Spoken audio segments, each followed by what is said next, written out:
माजी पंतप्रधान त्यांना भेटायला गेले. वडिलांना वडील आमचे बीजेपीचे कार्यकर्ते होते, झडपी मेंबर बी होते आणि अटल बिहारींना भेटायला गेले. त्यांना फक्त 5 मिनिट वेळ मागितला. आम्हाला 5 मिनिट वेळ द्या. मोठ्या मुलगीला 5 मिनिट वेळ मिळाला आणि बोलवलं साहेबांनी. अटल बिहारींनी बोलवलं आणि बोलायला बसले. त्यांनी विषय मांडल्यानंतर 5 मिनिटं ऐवजी त्यांनी 20 मिनिटं दिली. आधी होते 5 मिनिटं झाले तुमचे, म्हणजे नाही थांबू द्या, त्यांना बोलू द्या, त्यांचे विचार ऐकू द्या. आणि त्यांचे विचार ऐकल्यानंतर खूप त्यांना आनंद वाटला आणि उठून बाहेर त्यांना सोडवायला आले होते. की त्याच्यानंतर म्हणजे अटल बिहारी आमच्या वडिलांना नावानिशी ओळखायचे. ज्ञानदेवजी बाबा, आई, महाराजची आई. एवढं काय तर ते व्यक्तिमत्व, याचा अर्थ असा की ती दैवी विभूती होती. आणि आमचं एक सद्भाग्य की त्यांच्या पोटी आमचा काही तर प्रादुर्भाव झाला, त्यांच्या पोटी आम्ही जन्माला आलो. काहीतरी भाग्यच असेल, काहीतरी पुण्य असेल म्हणून ही सेवा वाटायला आहे. खरंच मी सुद्धा इंग्लिश मीडियमचा विद्यार्थी आहे, चांगला शाळा शिकणारा, मराठी नोकरी लागली होती. पण नोकरी सोडून मला काही सांगितलं नाही, वाटलं नाही नोकरी सोडून. ऑपरेटर जर असतो आज 3 लाख रुपये पगार असतात. पण त्यांनी काही म्हणलं नाही. पण ज्या वेळेला मी म्हणलं बाबा मी आता पंढरपूरलाच थांबणार, त्यावेळेला बाबांनी सरळ सांगितलं, हे बघ मी तुला आग्रह करत नाही, पण हा मार्ग सोपा नाही. पाऊल टाकलं ना मार्ग काढता येणार नाही, कारण हे घडतं आहे. याच्यात तुला विषय स्वरूप तुला पाहिजे ते मिळणार नाही. पण तुझं समाधान राहील, तुझं जीवन चांगलं राहील. एवढं काय तर सांगितलं. मी म्हणलं मी ठरवलं की आता पुन्हा तिकडे जायचं नाही. आणि परत ज्या वेळेला मी शिकायला गेलो पंढरपूरला चतुर्मासात, शिकायला गेल्यानंतर आमच्या वडिलांचे शब्द ऐकले. मी झोपेत होतो आणि वडिलांचे शब्द ऐकले की आमच्या वडिलांनी सांगितलं त्यावेळेला, जरा काय आता माझी काळजी घेतली, त्याला आता आपली परंपरा काय तर कायम राहील, चांगलं होईल. पण याच्यापेक्षा काय पाहिजे जीवनात? आपण काही कमावलं नाही, वडिलांना काय तर काही थोडा पैसा कमवून दिला नाही, काय नाही, पण एक समाधान की त्यांच्या मनात जे होतं की परमार्थ टिकावा, ही परंपरा चालली पाहिजे, परमार्थ टिकला पाहिजे, त्याचं संवर्धन झालं पाहिजे. हा जो काही एक आनंद आहे त्यांच्या मनातला, त्यांनी ज्या वेळेला व्यक्त केला त्यावेळेला मलाही वाटतं की चला आपणही काही ना काही ऋण फेडल्यासारखं आहे. कारण मायबाप जन्माला घालतात, कष्ट करून आपल्याला वाढवतात, साहजिकच आपल्याकडून त्यांची अपेक्षा असतातच. पण त्यांनी आम्हाला काही मागितलं नाही. आमच्या आईने सुद्धा, आमच्या वडिलांनी आम्हाला कधी असं म्हणलं नाही की तुम्ही आम्हाला पैसे कमवून द्या, आम्हाला पैसे कमवून द्या, असं कधीच म्हणलं नाही. फक्त त्यांची एकच इच्छा होती, काय बाबांनो परमार्थ टिकला पाहिजे, त्याच्यापेक्षा काय मोठा आहे. आणि म्हणून खरंच मी तरी स्वतःला खूप भाग्यवान समजतो की अशा कुळात, अशा परंपरेत आणि या परंपरेत जन्म मिळाला. आणि त्यामुळेच सर्व प्रत्येक गावात गेल्यानंतर असे सर्व भाव तुम्हाला सर्वांचं दर्शन होते, तुम्हाला सर्वांचं मार्गदर्शन मिळते, तुमच्या सर्व लोकांची मायेची पाकड मिळते. त्याच्यापेक्षा काय मोठा काय तर तुम्ही गाव काही कमी नाही. तुमचं वाळवट म्हणल्यानंतर काय पैसा काय कमी आहे तुम्हाला? तुम्ही ठरवलं ना इतर ढोक इंदोरीकर 7 दिवस नाही महिनाभर आणून ठेवता, एवढी ताकद आहे तुमची. मला काय कमी, सगळं काही करू शकता. तरी सुद्धा एक भावांच्या विषयी अंतःकरणात प्रेम म्हणून आणि काय तर माझ्यासारख्याला काय बरं मला काही येत नाही, याचा अर्थ शिकतोय तो भाग वेगळा. परंतु एक मनोरंजन हा जर भाग विषय जर घेतला तर माझा तो विषय नाही. पण तरी सुद्धा तुम्ही लोकांनी प्रोत्साहन देऊन आणि आम्हाला सांभाळलं, याकरिता मनातून अगदी तुम्हाला सर्वांचं, तुम्हा मायबापांचं अगदी मनातून ऋण व्यक्त करतो. वाल्मीकीश्वर भगवान की जय।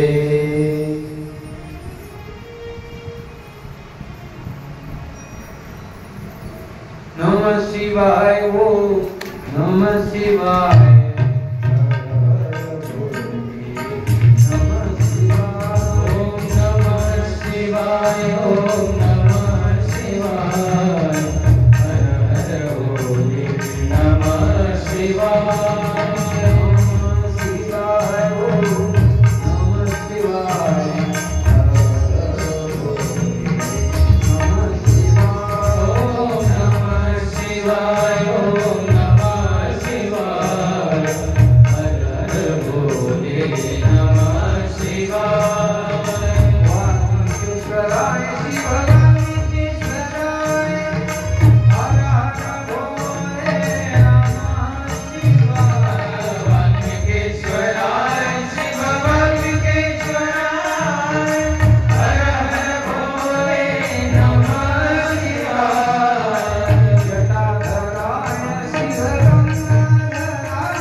भगवान की जय।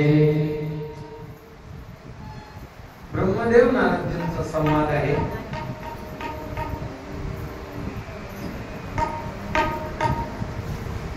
तुमचं ऑफिशियल चॅनल आहे वाटते। मागच्या वेळेला सुद्धा तुम्ही कीर्तन रेकॉर्ड केलं होतं, खूप छान रेकॉर्ड केलं होतं बरं। वा, खूप खूप धन्यवाद।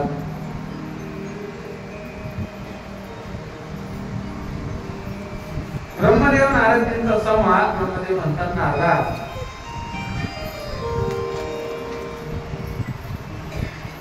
पार्वती माता प्रगट झाली, म्हणजे जगदंबिका प्रगट झाली। प्रगट झाल्यानंतर खूप उत्सव साजरा केला। पुन्हा हिमालय पर्वताना आणि महिनेनं खूप छान असा उत्सव साजरा केला। मुलगी जन्माला आल्यानंतर उत्सव साजरा करणार हे दाम्पत्य। म्हणून मी पुन्हा उच्चारण करतो, नाथ नाही हे सांगण्याचा विषय हा आहे की जे लोक म्हणतात तुमच्या पुराणांमध्ये स्त्रियांना दुय्यम वागणूक आहे, तुमच्या पुराणांमध्ये स्त्रियांना कमी लेखलं जातं, त्यांच्यासाठी फार मोठा कायदा, फार मोठा दाखला आहे की ज्या वेळेला मुलगी जन्माला आली, कन्या जन्माला आली, पार्वती महिनेच्या घरी, हिमालय पर्वताच्या घरी हिमालयानं आणि महिनेनं आनंदोत्सव साजरा केला। खूप छान प्रकारे काय तर आनंदोत्सव साजरा केला। आणि म्हणून आमच्या संस्कृतीनं स्त्रियांना कधीच दुय्यम वागणूक दिली नाही आणि देणारही नाही। आणि म्हणूनच काय म्हणलं जातं, यत्र नार्यस्तु पूज्यन्ते, यत्र नार्यस्तु पूज्यन्ते रमन्ते तत्र देवताः। ज्या ठिकाणी स्त्रियांना, माता भगिनींना पूज्य भाव दिला जातो, सांभाळला जातो, साहजिकच तिथं देवतांचा वास आहे। आणि म्हणून हे तितकंच खरं आहे। महिना आणि हिमालयानं आनंदोत्सव साजरा केला आणि गिरिराजांनी याचा अर्थ हिमालयानं जात कर्म संस्कार केले, सगळ्या ब्राह्मणांना दान दिलं, खूप काही तर हर्षोल्लास साजरा केला। आणि साहजिकच नियमाप्रमाणे हिमवानानं शिवमुहूर्तावर आणि तिचं नामकरण विधी सुद्धा केला. तिचं नामकरण विधी काय, तिचं नाव ठेवलं पार्वती. नामकरण विधी. आणि पार्वती तिचं नामकरण केल्यानंतर खूप साहजिक महिना तर तिला महिना प्रेमानं उमा म्हणून बोलायची. उमा तिचं काय म्हणायची, पार्वतीला उमा म्हणायची. आता ती कलेकरण वाढत आहे. खूप काही तर सुंदर होती आणि चाणाक्ष होती, हुशार होती, चपळ होती. आणि खरंच काय असतं, मुलापेक्षा कधी मुली हुशारच असतात. विनोदाला सांगितलं जातं दोन गोष्टी खूप हुशार आहेत, दोन, एक बाई आणि मांजर. नाही, बाई आणि मांजर एवढ्या हुशार आहेत. बाईनं जर ठरवलं ना काही करू शकते. सध्या भारताची राष्ट्रपती कोण आहे, स्त्रीच आहे. राष्ट्रपती स्त्रीच आहे. पुन्हा अर्थमंत्री कोण आहे, अर्थमंत्री कोण आहे, निर्मला सीतारामन. कोण आहेत त्या, भगिनीच आहेत. म्हणजे खरंच काय डोकं चालवलं होती. कारण बाईला जेवढं घराचं नियोजन येते ना कोणाला येत नाही. बाजारात करता जर 200 रुपये दिले तर 500चा हिशोब दिले ती.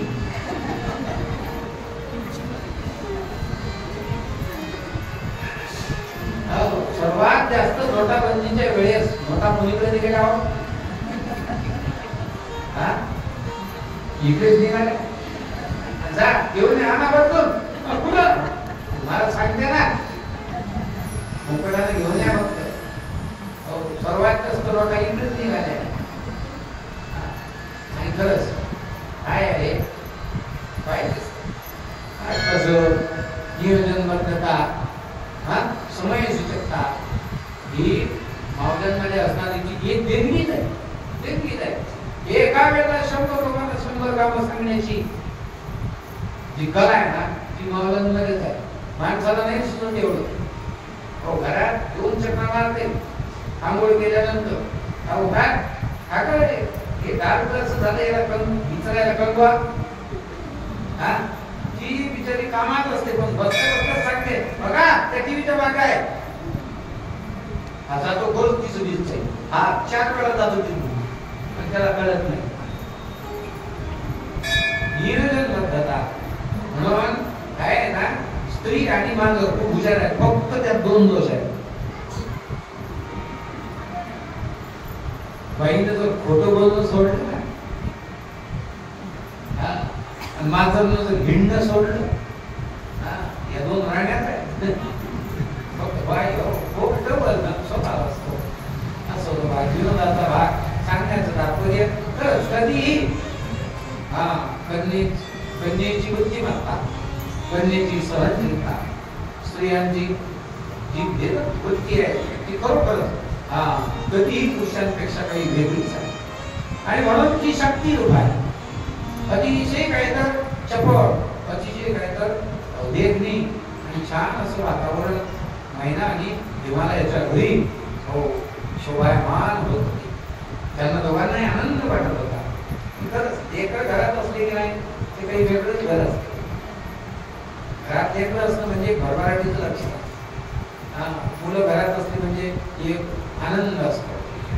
लेकरं माहेरी जाऊ द्या, बाई माहेरी गेली लेकरं घेऊन गेली की त्या सासवा बाबा कशा करतात, घर खायलाच उठतंय.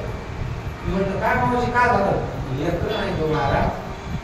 लेकरं असले की घर कसं घर कसं छान बंधात वाटतंय. आणि लेकरं ही आपली संपत्तीच आहे. आणि म्हणून ज्या वेळेला पार्वती अतिशय आनंदाने तिथं काय तर विहार करते, अतिशय छान वाटते आणि आनंद घेतात तो काही. आणि मग असा काही काळ गेल्यानंतर नारदजींची स्वारी आहे. नारायण नारायण हिमालयाला एवढा आनंद झाला, हिमालयानं स्वागत केलं. या नारदांना हात बसवलं, पूजा वगैरे केली आणि पूजा वगैरे केल्यानंतर आणि मग साहजिकच खेळत खेळत पार्वती तिथं आलीच. पार्वतीला बघितल्यानंतर नारदजी म्हणतात, हा हिमालया कोण आहे? अहो महाराज, ही माझी कन्या आहे पार्वती. वा वा वा, किती छान आहे. आणि मग हिमालयानं आणि पार्वतीचा हात दाखवला, पार्वतीचा हात दाखवला नारदजींना. महाराज, माझी कन्या आहे, तिचं काही तर लक्षण काय असते ते भवितव्य सांगा. त्यावेळेला तिचा हात बघितला, तिचा चेहरा बघितला. आता नारद असते, नारदजी आता ते स्वीकारले, लगेच त्यांनी प्रतिक्रिया द्यायला सुरुवात केली आणि बघितल्यानंतर बोलायला लागले की गड्या, तुझी कन्या सर्व लक्षणांनी युक्त आहे. तिच्या नावानं स्त्रिया सौभाग्य व्रत धारण करतील. तिच्या नावानं स्त्रियांना काहीतरी सौभाग्य प्राप्त होईल. ती फार मोठी आहे, ती जगविक आहे, ती शक्ती आहे असं सांगितलं. पण पुढचं वाक्य उच्चारलं, थोडीशी नाराज, जरा तोंड पाडण्यासारखं, चेहरा पाडण्यासारखा. आणि मग हिमालय महिना दोघी म्हणतात, हो बाबा काय झालं? पण एक अडचण आहे. आणि काय अडचण आहे? की तुमची कन्या ही सर्व लक्षणांनी युक्त आहे, पण हिला जो मिळणारा पती आहे ना, तो मात्र उदासीन आहे. हिला पती मिळणार आहे ना, उदासीन मिळणार आहे. म्हणजे तो स्मशानात राहील, अंगावर कपडे घालणार नाही, अंगाला राख फासेल आणि त्याचे गण सुद्धा विचित्र असतील, त्याचे सौंगडी सुद्धा विचित्र असतील आणि तो उदासीन असेल. म्हणजे प्रपंचातला माणूस कोणी असो, पोरगा मुलीला मुलगा बघायचा म्हणल्यावर तो मुलगा कसा लागतो? ऍक्टिव्ह लागतो. हा, हुशार असला पाहिजे, तो कमावता असला पाहिजे, तो ऍक्टिव्ह असला पाहिजे. हा, तो जर उदासीन, साध्या भाषेत सांगायचं म्हणजे जर पतिबंध असेल तर पतिबंध थोडक्यात उदासीन आजच्या भाषेचा विचार केला. व्यवहारात लक्षणच नाही, कोणाची काळजी न करणे, काही घेणं देणं नाही, उदासीनता. आमचे एक बाबा, आमचे आपण जो भगत तुझी महाराज शेतात गाई आल्या कोणाच्या, आणि गाई जर काही धान खात असल्या, पण कोण जर त्यांना म्हणतात, हो बाबा तुमच्या शेतात गुरु आलेत ना, तुमच्या शेतात गुरु आलेत, ते हाणून द्या. बाबा काय म्हणायचे? तुझं खाल्लं काय? तुझं खाल्लं काय? म्हणजे नाही, पण माझ्या शेतात खातायत ना, तू बोलावू नको, खाऊ दे, खाऊ दे. बाबा मुखाडून बसायची भजन करून काही घेतो ना त्याला, याला उदासीन का म्हणतात. आता असा तर मुलगा मिळेल असं म्हणल्यानंतर कोण्या आईला चांगलं वाटेल, कोण्या आईला चांगलं वाटेल. आणि म्हणून ब्रह्मदेव म्हणतात, नारदा ज्या वेळेला आणि पार्वतीच्या विवाह संबंधानं वार्तालाप झाला आणि नारदजींनी ते लक्षण सांगितल्यानंतर आणि मग मात्र सगळ्यांना काळजी. हिमालय महिनामध्ये नाही करणारे आपण आहे, त्यांनी सांगितलं सांगू द्या, पण आपण अशा पद्धतीने वर बघायचा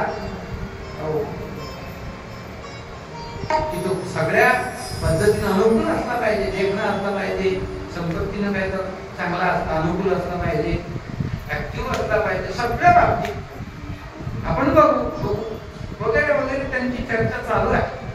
आणि मग चर्चा चालू असताना पार्वती आपल्या पिताश्रींना म्हणते की पिताश्री, मला एक स्वप्न पडलं आज रात्रीच्या शेवटच्या प्रहरात, म्हणजे ब्राह्ममुहूर्तावर एक स्वप्न असं पडलं की एका महात्म्यानं मला शिव उपासना करण्याचं काय तर हट्ट केला म्हणजे उपदेश केला. आणि नेमके नारदजी तिथंच होते. नारदजी हसले. नारद म्हणले पार्वती बरोबर आहे तुझं म्हणणं. हे जे लक्षणे मी सांगितले ना हे भगवान शिवाचे आहे. भगवान शिवजी कसे आहे? उदासीन आहे. चर्म व्याग्रम कट्टी शोभे वासुकी हा आणि पुन्हा ते अभंगच आहे. भूते वेताळनाचाती भूते वेताळनाचाती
भूताचे प्रकार आहेत. म्हणजे भूत, वेताळ, मैमूर, छोटी, गिरा, सकवा, मसोबा. मसोबा मी भूताचाच प्रकार आहे तो. भूताचा देव आहे तो. भूताचा देव. सकवा, घानामती, छोटी, भूताचे प्रकार. आणि हे सर्व भूताचे प्रकार जर पाहायचे असतील ना तुम्हाला भूताचे प्रकार सांगतो का आपण? सांगतो माहिती म्हणून सांगतो. भूताचे प्रकार जर तुम्हाला पाहायचे असतील तर नवनाथ ग्रंथ वाचा. नवनाथ ग्रंथामध्ये भूताचे प्रकार सांगितले. भूत असते काय नसते काय खूप चिंतनाचा विषय आहे. ज्या अर्थी शास्त्रामध्ये आहे प्रेतन भूत गणाधिष्ठाने जर वर्णन आहे नक्कीच आहे. शास्त्रामध्ये आहे म्हणजे याचा अर्थ आहे काय वेताळ कशामुळे होतो? वेताळ हा भूतांचा वास आहे. वेताळ भूतांचा वास. त्याच्यानंतर झोटी वेगळं, गिरा वेगळा, सकवा वेगळा, मुंज्या वेगळा. मुंज्या केव्हा होतो? उपनयन न करताच लग्नाआधीच एखादा जर गेलेला असेल तर तो मुंज्या होतो. मुंज्या कोणाला त्रास देत नाही, फक्त भीती घालतो. मुंज्या कोणाला त्रास नसतो देत पण भीती मात्र घालतो. सर्वच सांगायचं असतं ना लय वेळ जाईल पण थोडक्यात सांगतो. भगवंताचे पार्षद आहे. भगवान भोलेनाथाचे एक पार्षद आहे. आणि म्हणून भगवान भोलेनाथाचं असं वर्णन सांगितल्यानंतर महिनेनं मात्र इच्छा व्यक्त केली की नाही आपण असा म्हणाला कशाला त्याला. पण पार्वतीच्या मात्र अंतःकरणात आनंद निर्माण झाला कारण हे लक्षण हे सगळे शिवाचे आहे. भगवान शिवजीचे. आणि म्हणून पार्वतीने आपली काय तर स्वप्न पडलेलं ते सांगितल्यानंतर आणि साहजिकच गिरिराज म्हणतात की वा हे जर अशा पद्धतीनं स्वप्न पडलं ना तर ते अतिशय चांगलं आहे. आणि म्हणून साहजिकच हे पुत्री याचा अर्थ हे पार्वती तू शिवाची उपासना कर. शिवाची उपासना कर. आणि मग आता त्या वेळेला नेमकं काय झालं? ती शिवाची उपासना करायला तयार झाली आणि उपासना सुरू केली. पार्वतीनं अतिशय खडतर अशी भगवान शिवजींची उपासना केली. आणि नेमकं त्या वेळेला भगवान भोलेनाथ हे समाधीस्थ होते. काय समाधीस्थ होते. समाधीमध्ये भग्न होते. आणि मग त्यांची समाधी उत्थान कशी होईल? समाधी उत्थान कशी होईल? कारण तो तारकासुर नावाचा दैत्य तारकासूर नावाचं दैत्य. त्या तारकासूर नावाच्या दैत्यानं तपश्चर्या करून ब्रह्मदेवाला प्रसन्न केलं आणि ब्रह्मदेवाला वर मागितला की ब्रह्मदेवा, मला मरण एकतर नकोच, पण मरण जर यायचं असेल तर भगवान शिवाच्या वीर्यापासून उत्पन्न झालेल्या वीर अशा पुत्रापासूनच माझं मरण असावं. त्याला काहीतरी वर मागितला आणि म्हणून ही देवांना काळजी वाटू लागली की आता तर लय काय तर बलाढ्य होता. मग सगळ्यांना काळजी वाटायला लागली देवांना की आता यांचा विवाह कसा करायचा. कारण पार्वती इकडे तपश्चर्या करते आहे आणि भगवान भोलेनाथ समाधीमध्ये मग्न आहे. त्यांची समाधी भंग कोण करणार, भंग कशी करायची. समाधी भंग करायची म्हणल्यानंतर सगळ्या देवांची चर्चा सुरू झाली. त्यावेळेला सर्व देवांनी आणि कामदेवाला पाचारण केलं. सर्व देवांनी कामदेवाला विनंती केली, कामदेवा तू आता एक कर. आणि काय,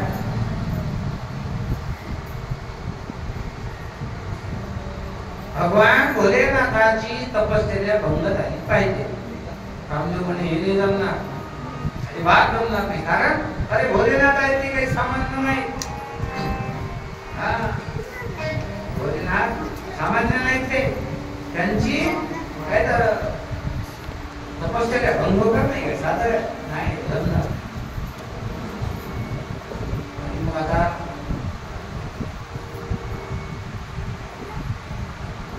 सगळ्या देवांनी विनंती केली की अरे असं कामदेवा असं करू नको.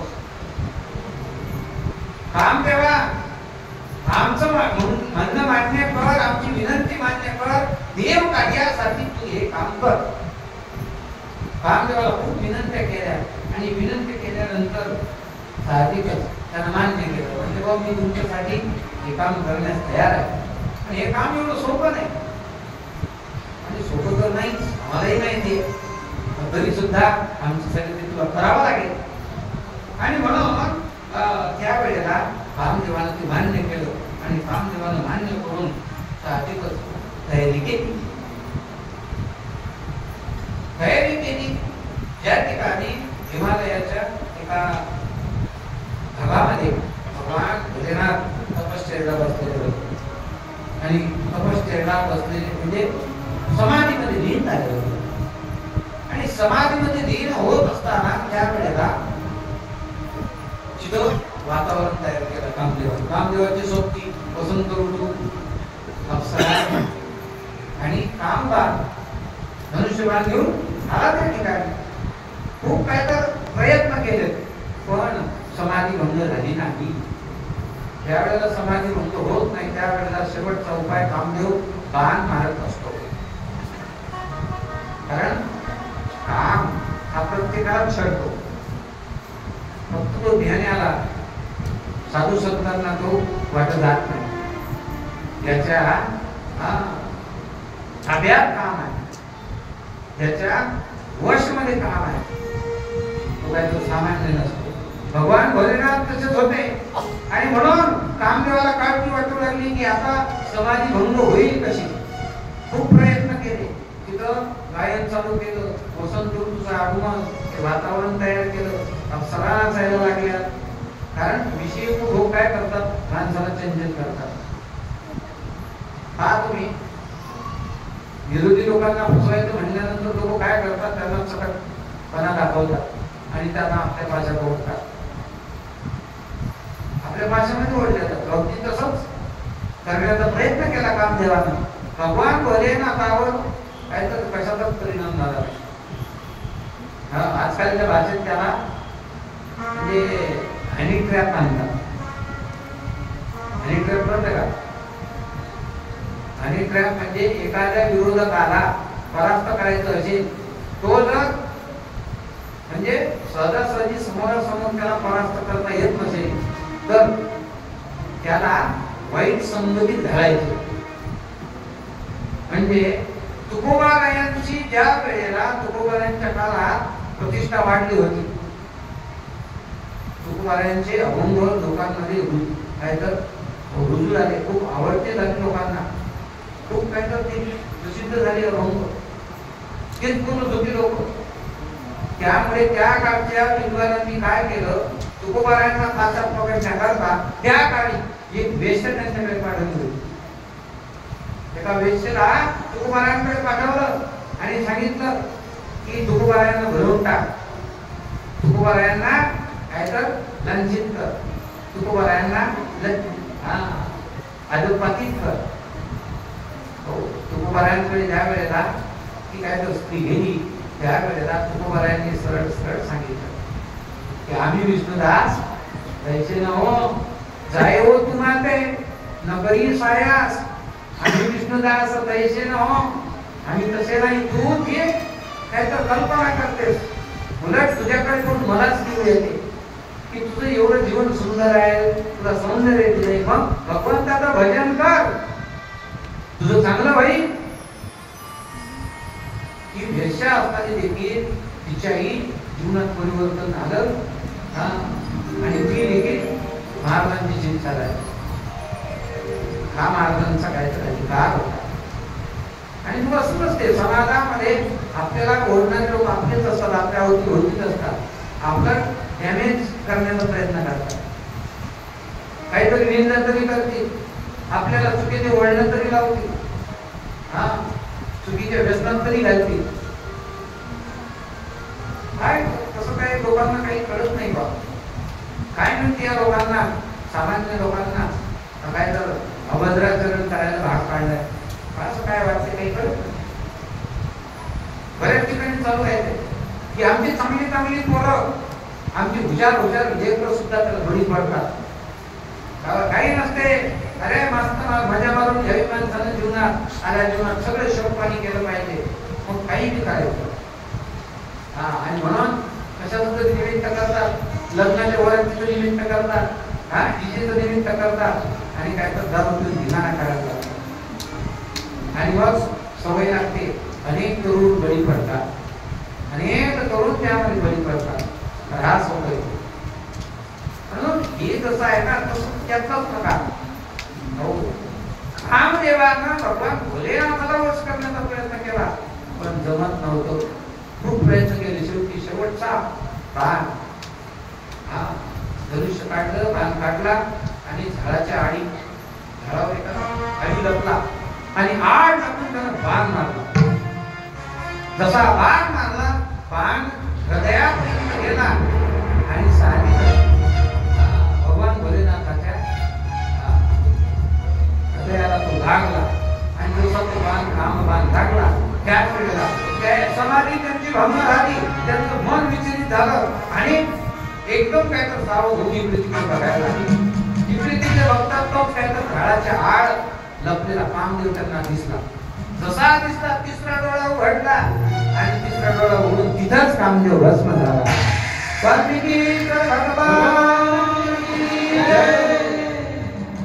कामदेव भस्म झाला. कामदेव भस्म झाल्यानंतर व्रती सुद्धा तिथं होती राहायला लागली. भोलेनाथा, हो माझा मालक तुम्ही मारून टाकला, आता त्याचं कसं काय, माझं सौभाग्य आहे ते. भगवान भोलेनाथ म्हणतात, अगं तुझा मालक फक्त देहरहित झाला, तू काही नष्ट झाला नाही, तो फक्त देहरहित झाला. मग तुला जर तो देहरूपाने प्राप्त करायचा असेल तर तुला वाट पाहावी लागेल. द्वापार युगामध्ये भगवान श्रीकृष्णाच्या पोटी प्रद्युम्न रूपाने तो काय तर अवतरित होईल, तेव्हाच तुला काय तर तुला मिळेल, तोपर्यंत तुला वाट पाहावी लागेल. आणि मग भोलेनाथ साहजिकच काम झाल्यामुळे समाधी तर भंग झाली आणि समाधी भंग झाल्यानंतर मग सगळे देव भगवान भोलेनाथाजवळ आले आणि भोलेनाथांना विनंती करतात की भोलेनाथा, देवाचो नमो रुद्राय देवाय मदनांतकराय च स्तुत्याय भूरिभासाय त्रिनेत्राय नमो नमः शिपिविष्टाय भीमाय भीमाक्षाय नमो नमः महादेवाय प्रभवे श्रीविष्णुपतये नमः त्वं नाथः सर्वलोकानां पिता माता त्वमीश्वरः शम्भुर्विशः शङ्करोऽसि दयालुस्त्वं विशेषतः। सर्व देवतागण भगवान भोलेनाथाची स्तुती करतात। त्वं धाता सर्व जगतां ज्ञातुर्मर्हसि न प्रभो त्वां विना समर्थोऽस्मि दुःखनाशे महेश्वर। भोलेनाथा तुम्ही सर्वांचा दुःखनाश करणारे आहात। आमची अडचण आहे म्हणजे काय नाही, आमची फक्त एकच अडचण आहे, तेवढं ऐका, तुम्ही पार्वतीशी विवाह करा।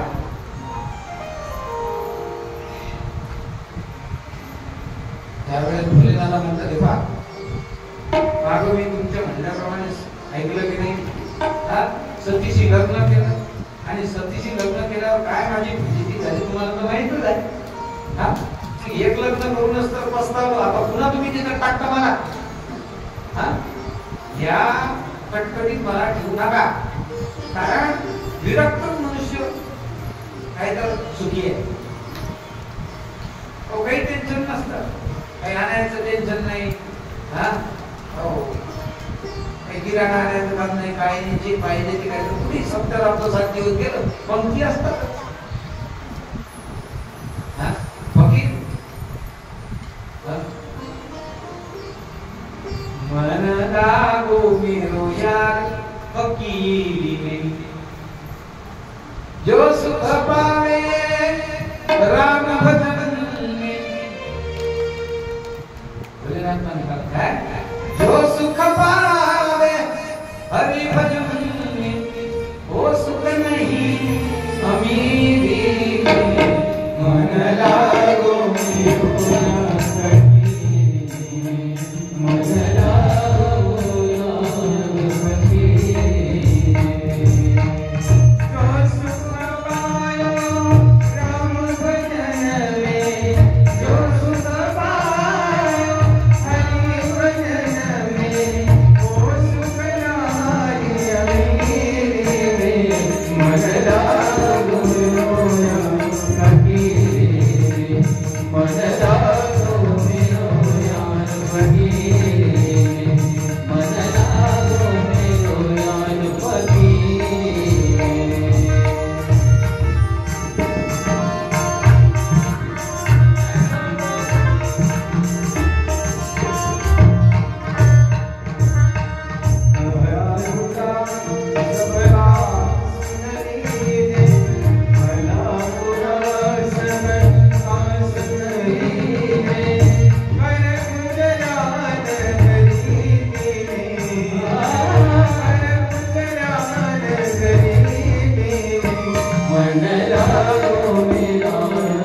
फकीरी में, मन लागो मेरो यार फकीरी में, मन लागो मेरो यार फकीरी में।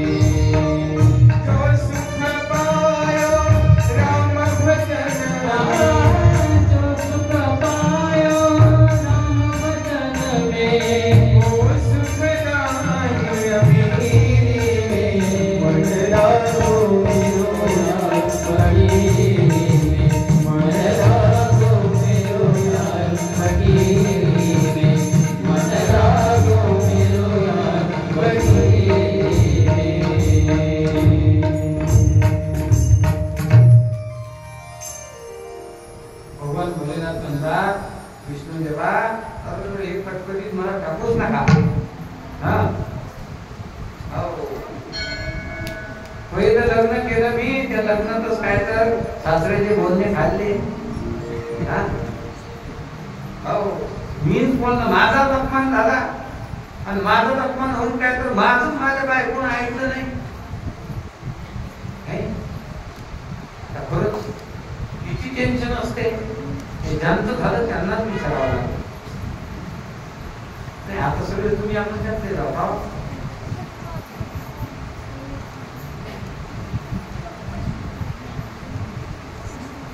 काहीच बोलणार, तुम्हाला काही टेन्शन आहे का? काहीच नाही, सगळं टेन्शन कठीण काम आहे. बाहेर देशात आहेत, घरी काही कमी पडलं की नाही सांगत नाही, मग आवाज देतात भांड्याचे. त्याला हातात भांडी आपलं आपटतात. भांडे आपटले की मग समजायचं काय घरात काहीच नाही. बरोबर आहे का?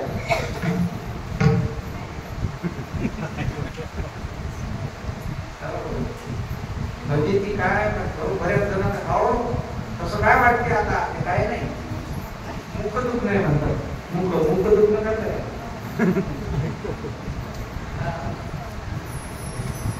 खरंच मंगलाष्टक म्हणतात. मंगलाष्टक म्हणल्यानंतर शेवटच्या मंगलाष्टकाला लोक टाळ्या वाजवतात. खाऊन म्हणतात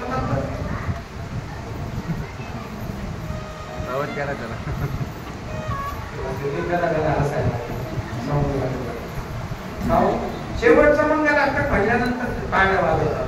लई जोरात टाळ्या वाजवतात.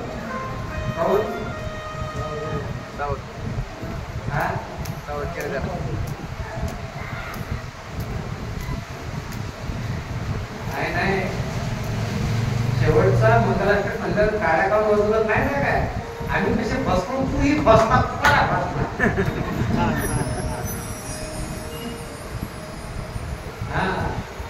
असं ते हेच चालू आहे. म्हणजे विनोदाने दृष्टांत सांगितलं जातो. काही खोडकर मुलं जंगलात गेली. जंगलात गणपती बाप्पाचं मंदिर होतं. मोठी गणपती बाप्पाची मूर्ती. एका पोरानं काय केलं त्या गणपती बाप्पाच्या बेबीत फोडतात. गणपती बाप्पाच्या बेबीत होतं भिंचू. भिंचू असल्यामुळे ते काय करत त्यानं चाबा घेतला. त्यानं धनका दिला. धनका दिल्यानंतर त्यांना वाटलं की आपल्याला ठणका दिला बोलत दिला म्हणजे आपण सगळ्याला ठणका दिला. त्याला काय केलं माहिती आहे का? तो म्हणजे पायगाव याचं थंडगार लागतं.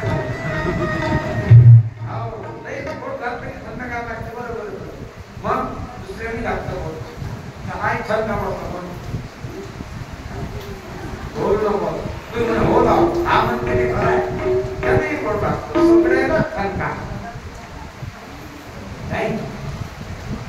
प्रपंच हा असाच आहे. प्रपंचातले लोक एकमेकांची स्तुती करून एकमेकांना माहिती हा गोड गोड बोलून सगळे जण एकमेकांची चेष्टा करून बसलं. मी बसतो बसला पाहिजे. भगवान भोलेनाथ म्हणतात विष्णुदेवा ब्रह्मदेवा मला या कटकटीत पाडू नका. एकच तर लग्न करून पस्तावलो. आता पुन्हा मी करणार नाही. हा सुसंगात होके श्री संगस्त प्रचारिक उद्धरेत सकलही बंधैर न स्त्री संगात प्रमुच्यते. भगवान भोलेनाथ म्हणतात नाही बाबा स्त्री संग मला नको आता मी लग्न करणार नाही.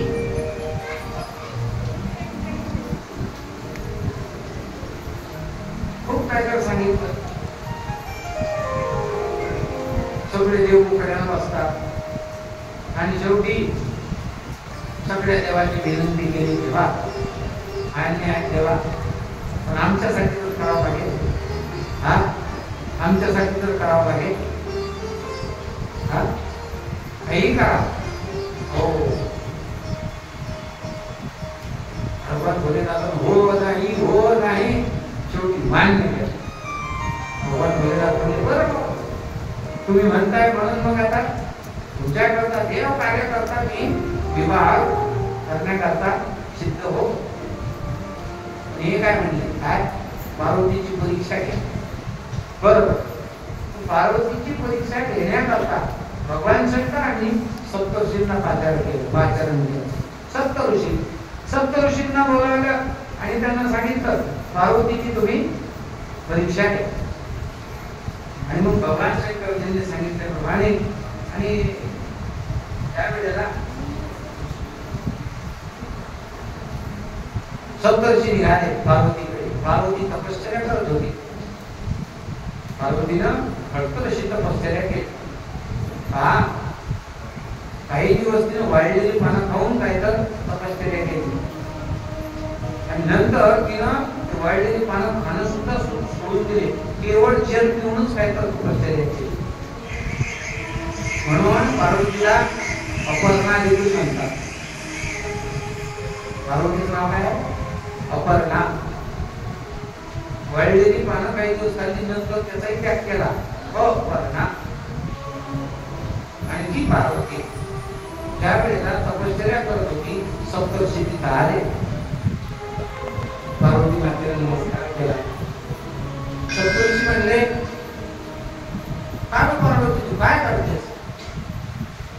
ऋषीगण म्हणतात की न ज्ञातम तस्य चरितम कृतापन्नितमानिनः देवर्षे क्रूर मनसा सुज्ञा भूत्वाप्यकाम भजे. कारण हे तपश्चर्या कोण सांगितली म्हणून करते? नारदजींनी. सप्तर्षी म्हणतात, नारद तुला करते का काय? त्या नारदानं कोणाचं भलं केलं की तुझं करीन. आजपर्यंत त्या नारदानं सगळे बिघडवून टाकले. फळ लावले आहे तो, खरं फळे आहे, अन्न लावणार आहे तो कोण? नारद. नारद हे असे होते की दोन्ही पार्ट्याकडे चालू होते, दोन्ही पार्ट्या चालू होते. हो, देवादिकांनाही देवादिकांमध्ये तेवढाच मान होता आणि राक्षसांमध्येही नारदांना तेवढाच मान होता. सप्तर्षी म्हणाले की अगं पार्वती, त्या नारदाचं ऐकून कोणाचं भलं झालं की तुझं होईल? ऐक आमचं, आम्ही तुझ्यासाठी दुसरा मुलगा बघितलाय. काय भगवान शिवजींना प्राप्त करण्याकरता तू काय तर तपश्चर्या करतेस ना? पार्वती म्हणली, हो, मला तेच करायचं, माझी इच्छाच ती आहे. त्यावेळेला सप्तर्षी म्हणणार, हे बघ, त्या नारदाचं तू ऐकू नकोस, कारण त्या शंकरासाठी तू काय तर तपश्चर्या करतेस, त्याला प्राप्त करण्याकरता तू एवढी खडतर तपश्चर्या करून राहिली. एक लक्षात घे, त्याचा ठाव ठिकाणा नाही, त्याच्या मायबाबाचा पत्ता नाही, तो स्मशानात राहतो, अंगाला राख भासतो आणि उदासी नाही. आणि आता तर त्याला काम घेऊन राहिलं, काम देवालाच मारून टाकलं. एकेच्या मनात इच्छाच निर्माण होत नाही. आणि निरीच्छ माणूस, वैरागी माणूस काय संसार करेल काय? संसारात माणूस कसा पाहिजे? त्याच्या मनात वेगवेगळ्या कल्पना पाहिजे, त्याला काही करावं असं वाटते. धंदा तरी करीन, शेतीतलं काम तरी करीन, काय ना काही करणार. नुसतं काय तर बसणारा तो संसारात चालत नाही, हा उदासी नाही, हा बाबा काहीच करत नाही.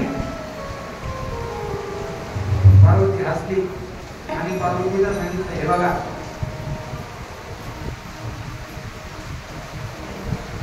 माझ्या मनात भगवान शंकराशिवाय आता दुसरा विचारच येत नाही. मला वाटलं पहिला त्याचं नाही, मी आता एकच विचार करणार, ते म्हणजे शिवशंभो. ऋषी म्हणतात, अगं तुला कसं कळत नाही, तुला कसं कळत नाही की आम्ही तुझ्यासाठी चांगला नवरदेव बघितला. म्हणजे तुमची काय कल्पना आहे? म्हणजे आम्ही भगवान विष्णू षड्गुणैश्वर्य संपन्न आहे, ऐका यशस्वी औदार्य ज्ञान वैराग्य ऐश्वर्य षड्गुणैश्वर्य संपन्न आहे. आणि पुन्हा देखणे सुद्धा आहे, देखणे सुद्धा आहे. चतुरातून शिरोमणी गुण लावण्याची खाणी आणि मुकुट सकळामणी धन्य तुझी विठोबा. असे काय तर आहे. मग भगवान विष्णू अतिशय काय तर चतुर आहे, तो सगळं तुझ्यासाठी हेच योग्य आहे. एवढं समजावून सांगितलं. पण पार्वती मातेनं, हे बघा, मला तुम्ही म्याड म्हणलं तरी चालेल, मला डोक्यावर पडली असं म्हणलं तरी चालेल, पण मी मान्य करणार नाही. माझ्या मनात एक आणि एकच आहे की भगवान शिवशंकराच्या शिवाय या जगात कोणाचाच विचार करत नाही म्हणजे नाही. शिव की पूजा